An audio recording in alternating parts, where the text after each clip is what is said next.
Welcome back to Apex Sci-Fi. War is usually visual. We watch for explosions, we watch for lasers, we watch for movement on the radar.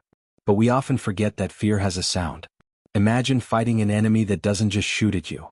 Imagine an enemy that hacks into your helmet, into your ship's speakers, and into your very brain, and plays the sounds of your deepest nightmares on a loop. Today's story is about the Ori, a race of telepathic aliens who conquered the galaxy through silence and harmony. They thought humans were primitive because we are loud. They thought our chaotic radio waves were a sign of weakness. They were wrong. Noise is our oldest friend. And in the vacuum of space we learned how to make it scream. If you like your music loud enough to break windows, smash that like button. And if you want to see how a playlist can destroy an empire, subscribe and turn on notifications. Volume up. It's about to get loud. The Ori High Fleet moved through the void like a school of silver fish. They were silent. Their engines used gravitational ripples to glide without vibration. Their crew communicated not with spoken words, but with the oversong, a low-level telepathic field that connected every mind in the fleet. To be an Ori was to be part of a symphony. Every thought was a note. Every order was a chord. Chaos was unknown to them. Discord was physical pain. High Archon Lyra stood on the bridge of the silent prayer. She closed her eyes, listening to the thoughts of her 10,000 crew members. It was a beautiful harmony of efficiency and focus. The humans are ahead, projected the tactical officer, a thought that felt like a sharp violin pluck. They are holding position near the asteroid belt.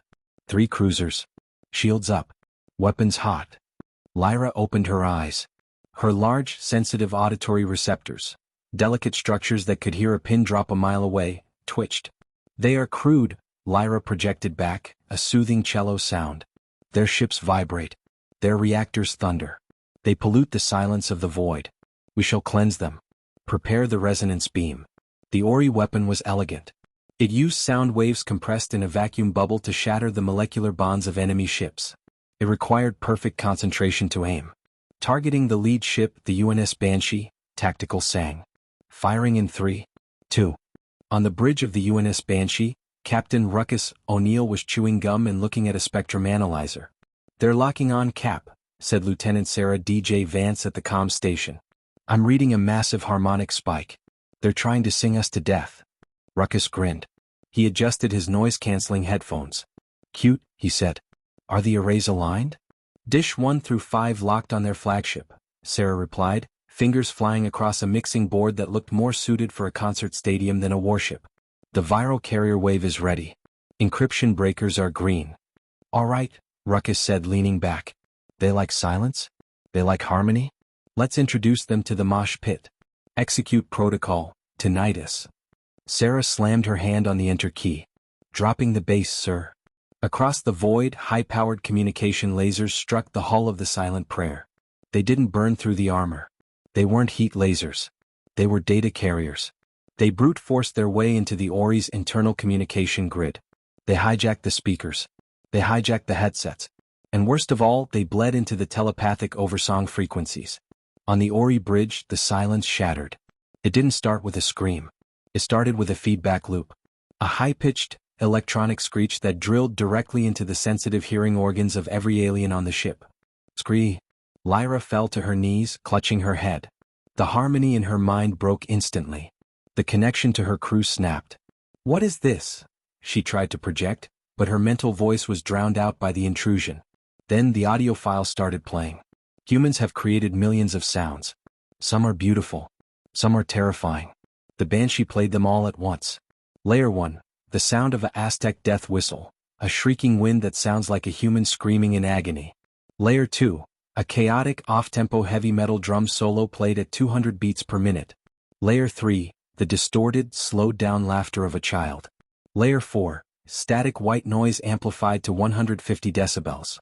The speakers on the silent prayer blew out, but the signal didn't stop. It vibrated the hull plates. The floor became a speaker.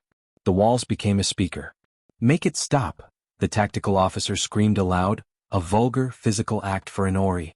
He was clawing at his ears. Blue blood began to trickle down his neck. "I cannot hear the oversong. I cannot hear the orders." Lyra tried to stand. The world was spinning. The noise wasn't just audible, it was affecting her equilibrium. "Cut the comms," she shouted, her voice thin and weak against the wall of sound. "I can't. the engineer wailed. It's embedded in the ship's OS. It's everywhere. It's in the lights. The bridge lights began to strobe in sync with the death metal drums. Flash, flash, flash. Epileptic chaos. The Ori, evolved for calm twilight, were blinded and deafened simultaneously. On the Banshee, Sarah Vance was bobbing her head to the rhythm. She couldn't hear the output, thank God, but she watched the waveforms on her screen. We have achieved full saturation, she reported. Enemy fleet formation is breaking. They're drifting. Engines are misfiring. Captain Ruckus watched the tactical map. The Ori ships were turning wildly, crashing into each other. Look at that, Ruckus said. They can't think. They can't aim. Their psychic link is jammed by pure noise. Should we fire missiles, sir? Weapons asked.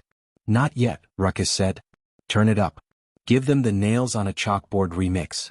I want them to beg. Back on the silent prayer, the psychological torture shifted gears. The chaotic noise cut out abruptly. For 1 second there was silence. The Ori crew gasped, sobbing with relief. Then a voice spoke. It was a synthetic, guttural human voice, pitch shifted to sound like a demon. We are in the walls. Then a sound of scratching. Thousands of fingernails scratching against metal. It moved around the room, utilizing the ship's 3D surround sound system. Scratch, scratch, scratch, behind you. Scratch, scratch, above you. Lyra was huddled under the command console. She was the High Archon. She commanded 1,000 worlds. And she was currently curled in a fetal position, weeping. The concept of psychological warfare was illegal in Ori culture. It was considered a war crime to assault the mind. Humans didn't care about Ori laws. We surrender. Lyra screamed at the ceiling. Stop the noise. We yield. She reached for the manual transmission lever to send a surrender code. But her hands were shaking so badly she couldn't type. The scratching stopped. The death metal returned. Louder. Distorted. And this time it was accompanied by a visual hack. Every screen on the ship turned red. A single image appeared, a human skull laughing. The skull's jaw moved in sync with the audio. I can't hear you, the skull screamed. Speak louder. The Ori gunners abandoned their posts. They ran. They didn't know where they were running to, they just wanted to get away from the sound. The silent prayer began to list to the side. Its shields dropped. Not because they were destroyed but because the officer in charge of them had passed out from sensory overload. Target shields down, Sarah reported on the Banshee. Enemy fleet is in total disarray. Collisions detected in sectors 4 and 9. Captain Ruckus sighed. He ejected his gum. All right. Mercy kill. Target their engines. Disable them. Firing EMP torpedoes, weapons confirmed. The missiles flew silent and true. They struck the helpless, spinning Ori ships. The EMP blasts fried the electronics. The lights on the silent prayer died. And finally the speakers died. The noise stopped. The silence that followed was heavy. It rang in Lyra's ears like a phantom bell. She lay on the deck in the dark, breathing hard. Her crew was broken. Their minds were fractured. The oversong was gone, replaced by a lingering, traumatic hum. A hail came through on the emergency backup channel. Only text. No audio. The message appeared on Lyra's datapad. From Eunice Banshito, Ori High Fleet message. Please keep the noise down. Our neighbors are trying to sleep. Attachment. Surrenderers.pdf. Lyra signed it. She signed it instantly. She didn't care about territory anymore. She didn't care about conquest. She just wanted to make sure the humans never, ever played their music again. The ghost signal became a legend in the galaxy. The Ori Empire retreated to their borders. They installed massive sound-dampening fields around their solar systems. They terrified their children with stories of the screaming demons of Earth. Humanity gained a reputation. We weren't the strongest warriors. We weren't the smartest. But we were the loudest. And in the cold, infinite silence of the universe, being the one making the noise is a power all its own. We realized that while aliens fought for land or resources, we fought for the sensory experience. And we won. This has been Apex Sci-Fi. We often tell kids to be quiet. But maybe we should be teaching them to be loud. You never know when a guitar solo might save the planet. If you heard the scratching in your headphones while watching this, hit the like button. Comment below. What song would you play to scare off an alien invasion? Subscribe. And turn the volume up to 11. Transmission ended.